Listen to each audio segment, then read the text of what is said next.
Kent Benson, thank you so much for being here today. Thank you, Mitch. It was a pleasure and a blessing. My good friend. I thought there's so much I want to talk to you about, and trying to get in one show is going to be challenging, but why don't we pick it up where you surrender your life to Christ in high school, and why? That was a long time ago. That was in 1972. I was a sophomore in high school, and I was one of 5 athletes that was selected to go to the Fellowship of Christian Athletes National Conference. When I got there, I had a great time. We competed in all kinds of athletic events, and we had a huddle session where we would talk about different aspects of being a Christian and sportsmanship, and what it's like to walk in a Christian manner. And I learned a lot from it and was blessed. But on Thursday night, the speaker was Bob Vogel, who played for the Baltimore Colts. Bob was a big guy, about 6'8". He got up in front of about 1,500 of us athletes and talked about his love for Jesus Christ and how he, even though he was a rugged football player, being meek didn't mean weak. And all the things that he said seemed to hit home. And what was more amazing was it was the same things that my mom had been talking to me that I thought I let go in one ear and out the other, but they stuck, and it was like he was talking directly to me.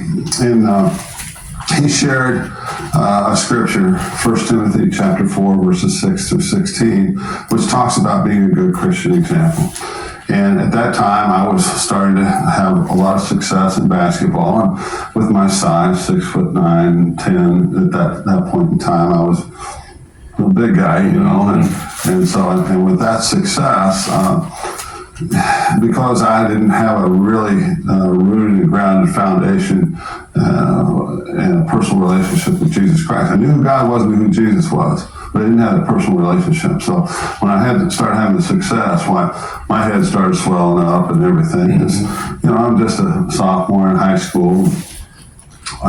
Lining up at Newcastle, the biggest high school gym in the world. Largest and finest high school gymnasium in the world. Seats 10,000 for a high school basketball game. And you had that many coming to your games? Oh, yeah, back then. And Steve Alford did too. Steve Alford is from Newcastle, who's, again, another strong Christian man. So anyway, after Bob shared 1 Timothy chapter 4, verses 6 through 16, talking about being a good Christian example, it was all the things that my mom and dad had been talking to me about, and my responsibility of being a good example, because I had, kids who would emulate me or imitate me out on the basketball court, or, my brothers or sisters or classmates or whomever. And it really finally hit home. And what was even more so was his testimony and his strength of being a Christian and playing in a very tough professional sport in football. He was very much a macho man, but he loved the Lord and shared that with us. And that night, I got with my huddle leader. His name was Greg. And Greg and I prayed, and I asked the Lord to come into my life. I asked him to forgive my sins. And I didn't elevate, levitate, or anything like that. I just had a tremendous peace come over me, and that peace that passeth all understanding. And was so blessed by it. And from that point, that was the beginning of the foundation for my Christian testimony. Did that change the way you played basketball at all? Did you have a different perspective, or can you think of anything that changed out of that? But if you were a good Catholic guy, and going to church all the time, so maybe there wasn't a lot of change. What was it like for you? Well, I think the biggest thing was when he talked about being meek as a Christian man didn't mean being weak. Yeah. And I got those two confused before he had talked about that and everything. So I think it was really a springboard for me in becoming more aggressive and asserting myself on the basketball court, and from a very positive standpoint, instead of me becoming weak, I became stronger because I understood what meek meant. That's powerful. We'll talk about the college coaches that came to recruit you and what that process was like of all the colleges that I had an opportunity to go to, I narrowed it down to 4 universities. Notre Dame.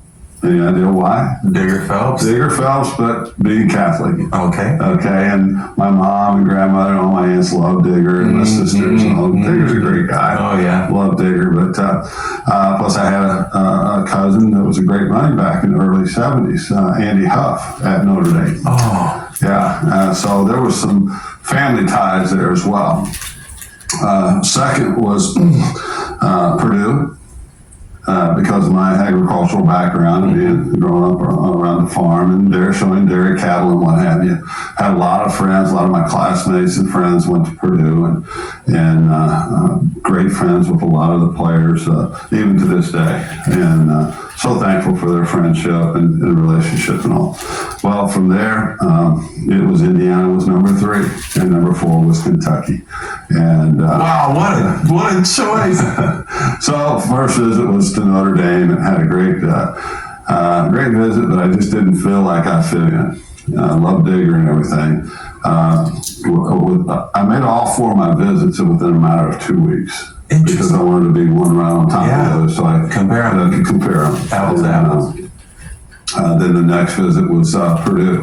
Had a great visit at Purdue and being with all the players, Gerald Thomas and Jerry Nichols and Bruce Parkinson. I could go right on down the line, all the guys that I'm still great friends with, and so thankful for their friendship. And loved the players. Just didn't feel that I could click with Coach Fred Schaus at that time. Then my next visit was to Indiana University, and I fell in love with the players. Had a great time. Felt that I had a real relationship there, not only with the players but with Coach Knight, because coming to Indiana, number one, the players tell you how Coach Knight's going to be. The assistant coaches tell you how Coach Knight's going to be, and of course, Coach Knight tells you how Coach Knight's going to be. So I knew right there was nothing being hid. He was very straight up, and I saw an opportunity with the quality of not only the talent of the individuals on the team, but the quality of the individuals on the team, which was very impressive. And I made a decision right then that I wanted to come to Indiana. Wow. And so I'm sitting in Coach Knight's office, and I tell him that I'm ready to sign my Big Ten letter of intent. Back then, you had to sign the Big Ten letter of intent before you could sign a national letter of intent to attend the university. And so we're sitting there, and he says, there's no need for you to go to Kentucky for your visit. And he says, well, we'll just call Joe B. Hall and let him know that you're coming to Indiana. I said, okay. So he dials the phone and says, Joe B. Hall, please, Bob Knight calling. I'm thinking, well, he's going to say Kent Benson has decided not to go to Kentucky. He's coming to Indiana. So Joe B. Hall gets on the phone, and Coach Knight takes the phone and hands it to me. Oh my goodness! I'm an 18-year-old. I've already made a commitment to this coach, and I tell him that I'm coming to Indiana, and there's no reason for me to visit. And he says, Kent, we've already made all these arrangements. We've got people coming to the big celebration, and we've done all this. He says, I don't care if you come to Indiana, but you got to come on this visit. So what was it like your freshman year? Coach Knight was very bombastic, very to the point, and everything. There was no doubt you knew where Coach Knight stood at every point in time. And it sounds like to a certain extent that's refreshing to you. Like you don't want to have the uncertainty. Just tell me what you want me to do and how you want me to do it. Exactly, because we were always prepared mentally and physically, and we outran people because we were in better conditioning. And why were we in better conditioning? Because our conditioning was so excruciating that when it came to a game, it was kind of a piece of cake. But as far as the mental aspect, Coach always kept us prepared. And one of his famous sayings is, the mental is to the physical as 4 is to 1. The mental is 4 times greater than the physical. And that has always stayed with me because, a person can be very talented physically, but if he lets his mind drift away from his God-given talents and ability and not apply himself properly or not be mentally prepared to play. A lot of guys, when they're going up to shoot a free throw, it's a mental thing. Yes. No doubt that they can shoot the free throw, and they know how to shoot it. They wouldn't be playing the game in that situation, but it's a mental thing. And I see so many kids today, a lot of times they're not mentally prepared to play the game, or they allow themselves to get out of that mental preparation and drift into wanting to showboat or do things outside the scope of the game plan the coach has for them. Well, I'd love for you to talk about the 75 and 76 seasons, one of the most unbelievable runs in the history of college basketball. Well, thank you. We were a great team. There's no doubt about it. And like I said before, not only great talent, but great individuals. Guys that are just class acts all across the board. 1975 season, we made it to Mid-East Regional. We were undefeated. We were 31-0. And we're playing against Kentucky and in the Mid-East Regional and ended up getting beat 92-90. And prior to that, though, the thing that you got to remember is Scott May broke his arm. He broke his arm in the Purdue game, and John Laskowski came in and took up the slack like it wasn't even missing. And unfortunately, we got beat. But you know what? In that locker room, we just made a commitment to ourselves, to each and every one of us, that we were going to come back. And the only way we could get better is to go 32-0. Actually, it was 33-0, but it wasn't actually recorded because we played the Russians, right, and beat them handily in the very first preseason game. So of 76, of 1976. Okay. After we got beat by Kentucky. We'll talk about that season, and didn't Coach Knight even say that his expectation was that this team should not lose a game? That'd be the only way he'd be satisfied, or that you would be satisfied with yourself? Absolutely. He felt that the talent that we had, our work ethic, our focus, and of course our loss then had put us in a position where we wouldn't be satisfied unless we won the national championship and do it in an undefeated manner. We knew that if we executed his game plan, which we bought into heart and soul, and play the team defense, which is unusual today. But our team defense, our offense, our motion offense that he ran, he could give clinics on it and show people how to run it, and they could watch film after film, but they couldn't stop it because we continually executed it, and execution.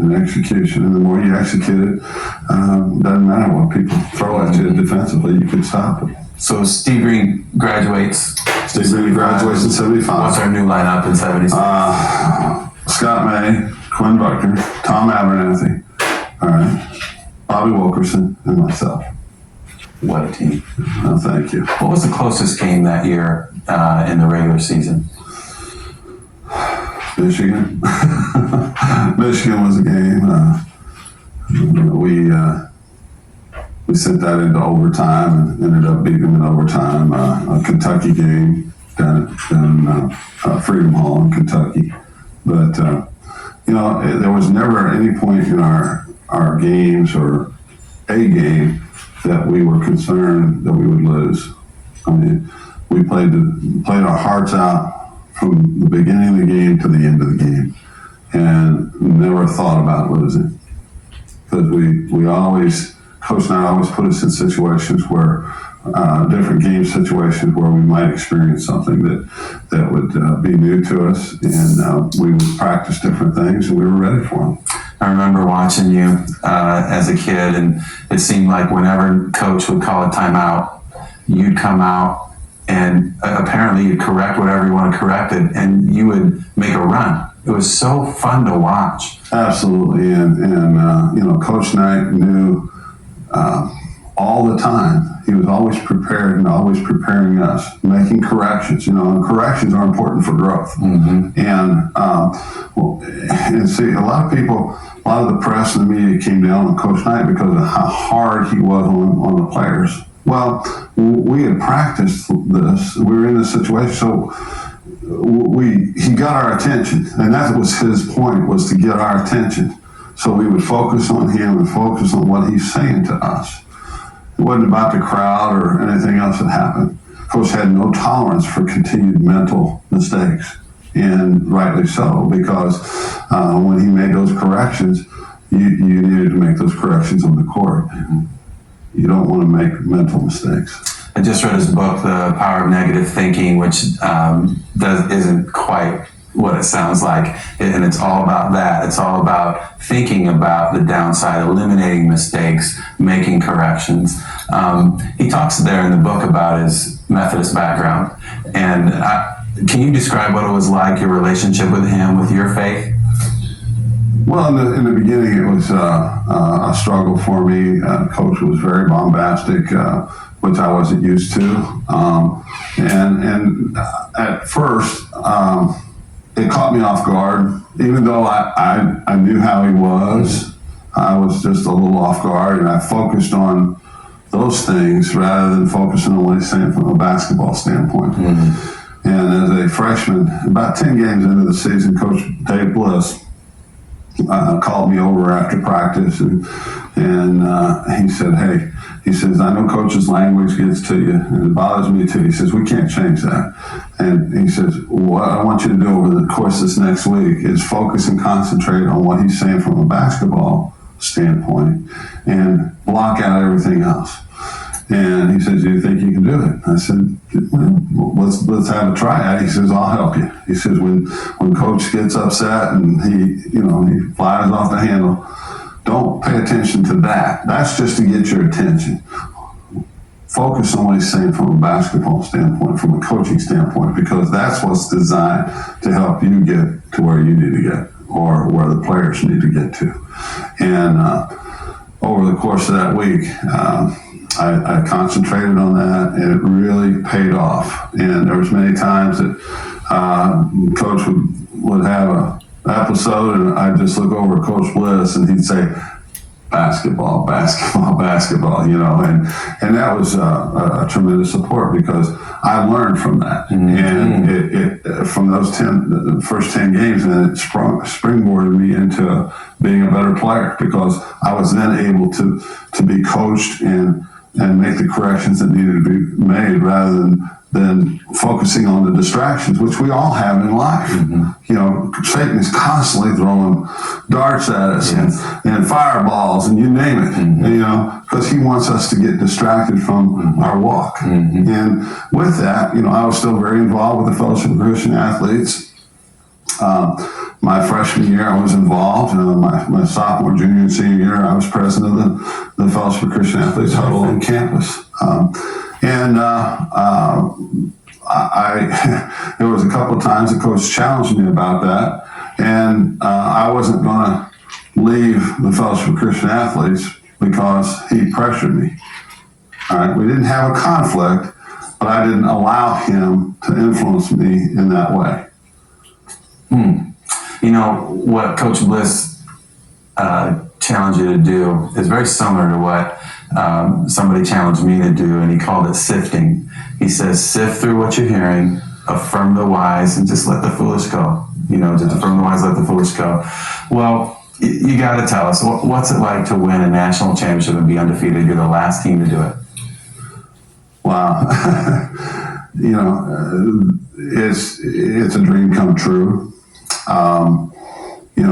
I look back over the time, energy, and effort in preparing to get to that point, and then I look at the time, energy, and effort, and the expertise, knowledge, and experience that we had available to us, and the talent and the abilities of my teammates, and how all that was brought together. Mm-hmm. We had to beat Michigan 3 times. Mm-hmm. We beat them the first time at Chrysler Arena and up in Michigan.